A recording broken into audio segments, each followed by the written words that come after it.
Hi, this is Rajesh Sharma. ఇవాల్టి ఈ video future సిటీకి కొద్దిగా టచ్ ఉంటుంది, కానీ ఫ్యూచర్ సిటీ ఎక్స్క్లూజివ్ వీడియో కాదు. కానీ చాలా ఇంట్రెస్టింగ్ న్యూస్. దాదాపు 7-8 సంవత్సరాలుగా పెండింగ్లో ఉన్న ఒక అంశాన్ని కేంద్ర ప్రభుత్వం క్లియర్ చేసింది.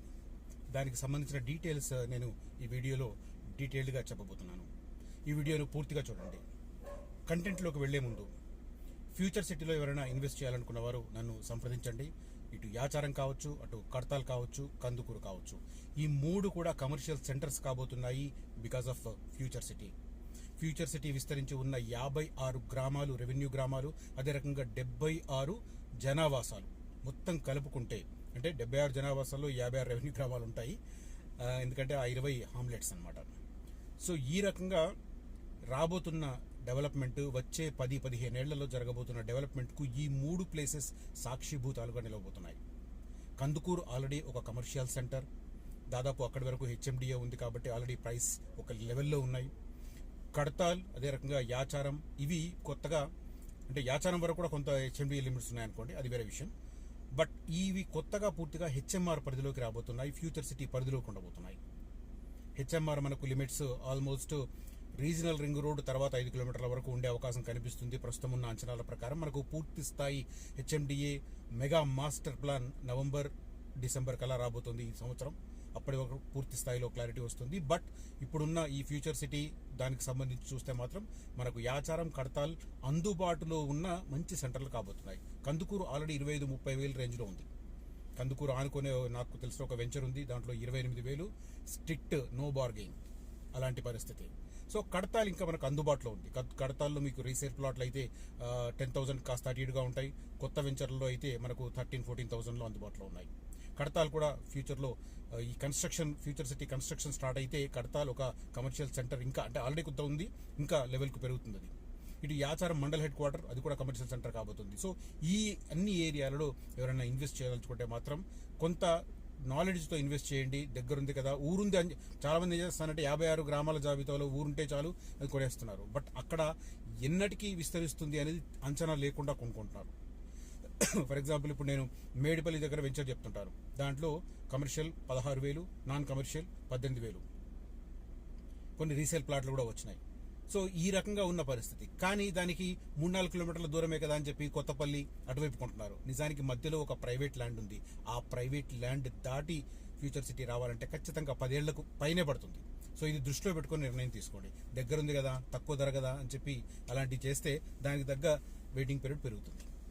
రైట్. ఫ్యూచర్ సిటీలో ఇన్వెస్ట్ చేయాలనుకున్న వాళ్ళు, అదే రకంగా కడతాలు, ఇటు యాచారం, అదే రకంగా కందుకూరు ఏరియాలో ఇన్వెస్ట్ చేయాలనుకున్న వారు, ఇంకా ముందుకెళ్తే కర్కల్పాడు, ఆ ఏరియా కూడా ఫ్యూచర్ సిటీకి ఎక్స్పాన్షన్లో ఉంది కాబట్టి ఆ ఏరియాలో ఇన్వెస్ట్ చేయాలనుకున్న వారు కూడా నన్ను సంప్రదించవచ్చు. కనిపిస్తున్న నంబర్లో నన్ను కాంటాక్ట్ చేయండి. ఒకవేళ మీరు కాల్ చేసేటప్పుడు నేను లిఫ్ట్ చేయకపోతే దయచేసి అన్యదా భావించకుండా వాట్సాప్ మెసేజ్ పెట్టండి. I will definitely get back to you. ఇక ఈనాటి వీడియో కంటెంట్ విషయానికి వస్తే, 2014లో రాష్ట్ర విభజన జరిగింది. ఉమ్మడి ఆంధ్రప్రదేశ్ 2 రాష్ట్రాలుగా మారింది, అటు ఆంధ్రప్రదేశ్, ఇటు తెలంగాణ. అయితే ఆంధ్రప్రదేశ్ రాజధానిగా అమరావతిని ఆనాటి ముఖ్యమంత్రి, ప్రస్తుత ముఖ్యమంత్రి కూడా చంద్రబాబు నాయుడు గారు ఎంపిక చేసుకున్నారు. నిజానికి అమరావతికి వెళ్లాలంటే దారి ఇది. హైదరాబాద్ నుంచి అమరావతికి వెళ్లాలంటే దారి ఇది. విజయవాడ వెళ్ళి విజయవాడ నుంచి అమరావతి.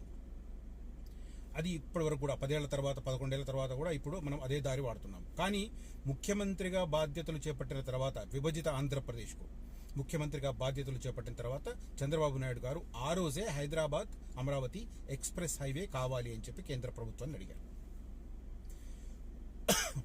ఇప్పుడు ఆ తర్వాత 2019 నుంచి 2024 మధ్యకాలంలో వైఎస్ జగన్మోహన్ రెడ్డి గారు ముఖ్యమంత్రి అయ్యాక అమరావతి రాజధాని ఉంటుందా ఉండదా అన్న ఒక మీమాంస, సందిగ్ధం, ఒక అయోమయం. 3 రాజధానుల ఏంటి పరిస్థితి అనేది. అలాంటి సందర్భంలో ఈ అమరావతి హైదరాబాద్ ఎక్స్ప్రెస్ హైవే కాస్త అటకెక్కింది. ఇప్పుడు లేటెస్ట్గా చంద్రబాబు నాయుడు గారు గత ఏడాది కాలంగా ప్రయత్నాలు చేస్తున్న నేపథ్యంలో సెంట్రల్ గవర్నమెంట్ ఇవాళ క్రూషియల్ డెసిజన్ తీసుకుంది. ఏంటబ్బా అంటే, దీనికి సంబంధించి Hyderabad Amaravati greenfield highway, express highway నిర్మాణానికి గ్రీన్ సిగ్నల్ ఇచ్చింది. ఇవ్వడంతో పాటు డీటెయిల్డ్ ప్రాజెక్ట్ రిపోర్ట్, సమగ్ర నివేదిక రూపొందించాల్సిందిగా కన్సర్న్డ్ భూ ఉపరితల రవాణా శాఖ అధికారులను ఆదేశించింది కేంద్ర ప్రభుత్వం. ఇది చాలా చాలా క్రూషియల్ డెవలప్మెంట్. గత నెల రోజులుగా నాతో పాటు అటువైపు సైట్ విజిట్కి వస్తున్న ప్రతి ఒక్కరికి నేను ఈ మాట చెప్తున్నాను. నేను చెప్పింది యాస్టీస్గా జరుగుతుంది అనడానికి ఇదొక తార్కాణం. జనవరిలో నేను ఫ్యూచర్ సిటీ డెవలప్మెంట్ అథారిటీ ఏర్పాటు కాబోతుందని చెప్పాను 2 నెలల ముందు. మార్చి 12వ తేదీన జీఓఎంఎస్ నంబర్ 69 ద్వారా దాన్ని రాష్ట్ర ప్రభుత్వం తెర మీదకి తీసుకొచ్చింది. ఇప్పుడు దానికి సంబంధించిన అధికార యంత్రాంగం నియామకం ప్రాసెస్ కొనసాగుతుంది. ఆ తర్వాత భూముల వేలానికి రంగం సిద్ధమవుతుంది. సో భూముల వేలం వన్స్ జరిగితే ఇప్పుడున్న ప్రైసెస్ ఖచ్చితంగా 2-3 రేట్లు పెరగడం ఖాయం. కాబట్టి ఇది రైట్ టైం ఫ్యూచర్ సిటీలో ఇన్వెస్ట్ చేయడానికి. కాబట్టి ఫాస్ట్ డెసిషన్ తీసుకోవడం మంచి తెలివైన లక్షణం కింద అవుతుంది. అమరావతి ఎక్స్ప్రెస్ హైవే కూడా గత నెల రోజులుగా నేను చెబుతూ వస్తున్నాను. ఆ రూట్లో వచ్చిన వారికి హైదరాబాద్ ఏదైతే నాగార్జున సాగర్ హైవే ఉందో, నాగార్జున సాగర్ హైవే మనకు రాష్ట్ర రహదారి.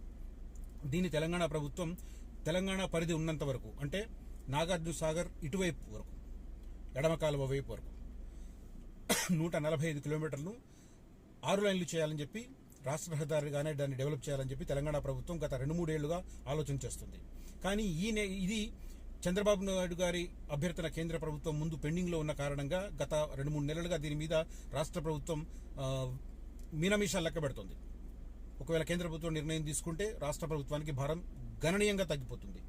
కాబట్టి ఎందుకంటే కేంద్ర ప్రభుత్వం దాన్ని నేషనల్ హైవేగా గుర్తిస్తే ఒక్క భూసేకరణలో రాష్ట్రకు సంబంధించిన భారం పడుతుంది తప్ప కన్స్ట్రక్షన్ ఎవ్రీథింగ్ సెంట్రల్ గవర్నమెంట్ చూసుకుంటుంది. సెంట్రల్ గవర్నమెంట్ కూడా దానికి సంబంధించిన మంత్రి Nitin Gadkari he is very much fair.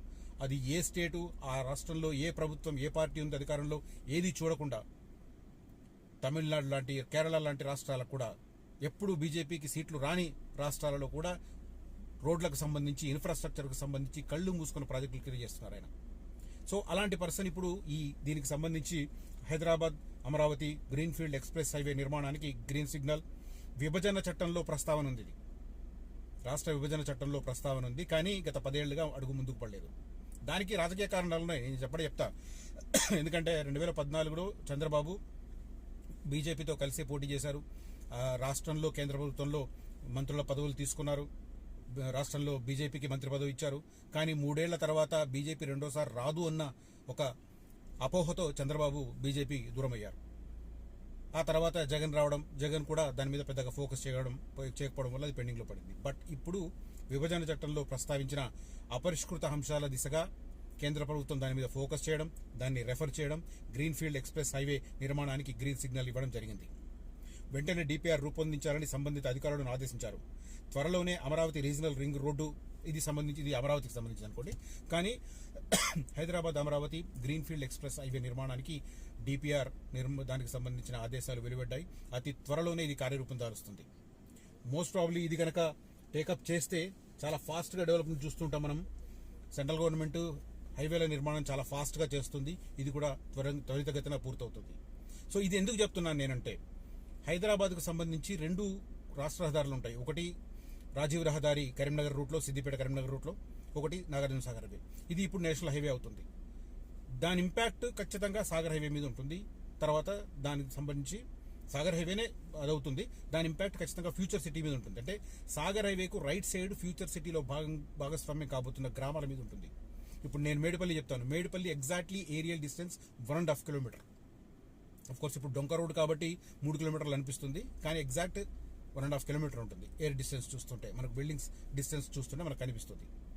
So future సిటీలో సాగర్ హైవే వైపు ఉన్న వాటికి సంబంధించి ఇది చాలా గుడ్ న్యూస్ కింద చెప్పుకోవాలి, Hyderabad Amaravati express highway. So ఇలా ప్రతి డెవలప్మెంట్ అటువైపు రియల్ ఎస్టేట్ బూమ్ రావడానికి కారణమవుతుంది. కొంతమంది నేను చెప్తుంటే ఎగ్జాగరేషన్ అనుకుంటున్నారు. ఒకతను ఎవరో కామెంట్ చేశారు, 15 ఏళ్ల పై బాటనే ఇప్పుడు కొనుక్కునే వారికి ఆల్ ద బెస్ట్ అంట. వెటకారం పాలు కాస్త ఎక్కువ అవుతుంది. ఒకటి చెప్తున్నాను, అతను పోల్చింది సైబరాబాద్తో. సైబరాబాద్ 1998లో స్టార్ట్ అయినప్పుడు సైబర్ టవర్స్, ఆ రోజు ఉన్న కన్స్ట్రక్షన్ టెక్నాలజీ వేరు, ఇవాళ 25-26 ఏళ్ల తర్వాత కన్స్ట్రక్షన్ టెక్నాలజీ వేరు. జస్ట్ ఇది తెలుసుకోండి. మీ మిడిమిడి జ్ఞానంతో కామెంట్ చేస్తున్నారు, దయచేసి కొద్దిగా ఆలోచన చేయండి, బుర్రకు పని పెట్టండి.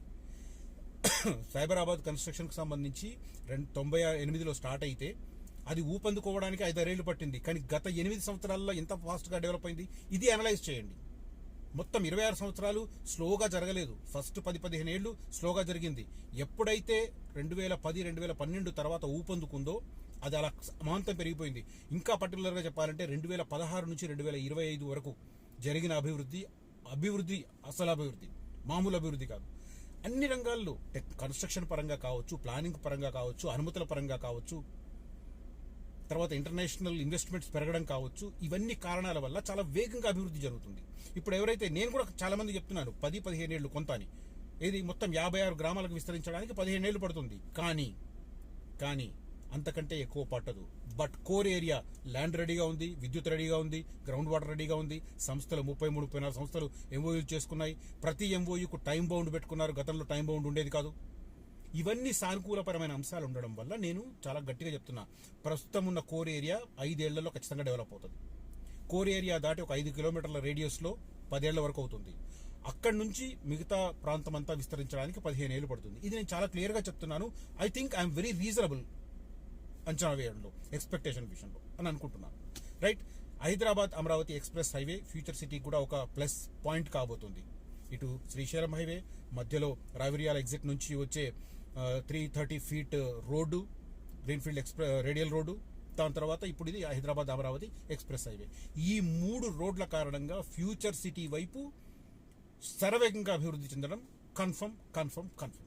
రైట్. ఆ ఏరియాలో ఇన్వెస్ట్ చేయాలనుకున్న వారు నన్ను కాంటాక్ట్ చేయవచ్చు. Thank you for watching this video. Signing off Rajesh Sharma.